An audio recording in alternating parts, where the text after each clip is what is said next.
Auntie Ngilu. Mama Rainbow, we used to call her. Karibu. I thank you very much indeed. A good afternoon, family of Honorable, thank you, Honorable Maina Wanjigi, clergy, and all those who have come today to mourn and celebrate and remember Honorable Maina Wanjigi. I, being one of you today, we celebrate and mourn a very, very important person in our country and in our history. I listened to Mama speaking, and I thought, what a life you have lived with your husband and your family. And really, the thing that caught me while I say, Paul to you, is the person who God gave to us in this country and whose example we should now look us as politicians and follow and make a better Kenya for everyone, as he did in his life as a politician, as a husband, as a father, grandfather, and indeed great-grandfather. Our church, and I'm a member of this church, Anglican Church, and I'm pleased he was a member of our church.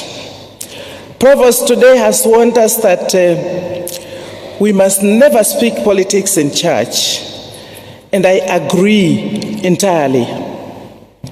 But the person we are burying here is a father, a politician, and also was a church member of Anglican.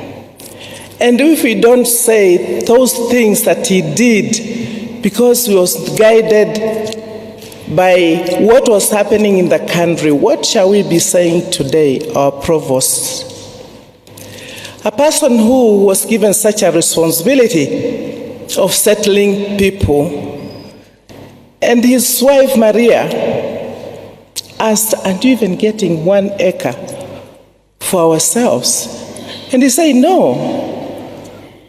That shows he's a man who was entrusted by people to take care of them, the people he led. Today, what can we say about ourselves as leaders? Why are we being awakened by the Gen Zs? What are they seeing? What have we done? If we don't say this in places of worship like here, the real things, and we just be reading the Bible, we'll see our country go down. I think this is a place that we need to ask ourselves, what do we need to do with our country? We see it going wrong, and I see all the people I've worked with in this church, and we saw a good government in place, and most of us here were in that government of President MYKE. And we worked so well that we consulted and we served the people well, and they felt a good government. Isn't this the time that we all came together, because we have only one country, supported the Gen Zs, showed them the way so that we can have a Kenya that everybody can live and live happily? It cannot be. He did not do it for himself, and we should not do it for ourselves.